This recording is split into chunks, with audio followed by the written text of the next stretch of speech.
सखे नंदिनी, माझ्या चिमुकल्या जीवनाचा तो चिमुकला जुना इतिहासच मगासपासून माझ्या मनात सारखा रेंगाळत आहे बघ.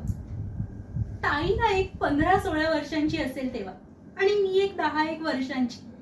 तेव्हा यशवंतराव शिंद्यांकडे एक राऊत होते, त्यांचंच माझी ताई दिली.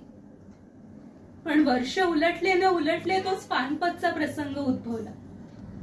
मला मावशीच्या घरी सोडून बाबा आणि यशवंतराव शिंदेशाही स्वरात आणि सुनीतीताई आणि आई राजस्त्रियांच्या परिचारिका वर्गात असे पानपती गेले. पण तिथे मोठा प्रलय झाला. बाबा झुंजीतच ठार होऊन पडले, यशवंतराव घायाळ होऊन पडले. सुनीतीताई आणि आई त्या मिल्या गिलछानी मराठी स्त्रियांवरही हल्ला केला. ते रणी झुंजतच राहिले.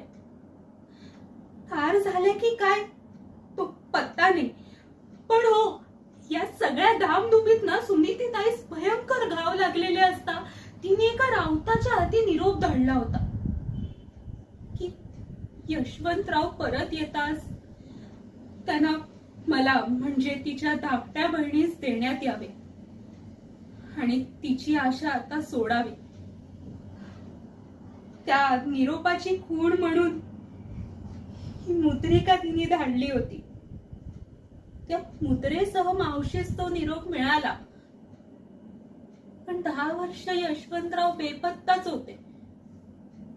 पुढे पराक्रमाने रावराजे होऊन मागच्याच वर्षी अकस्मात दाराशी येऊन धडकले. मावशीने त्यांना तत्काळ ओळखलं. माझा हात यशवंतरावांच्या हाती देत तीही हे जग सोडून निघून गेली.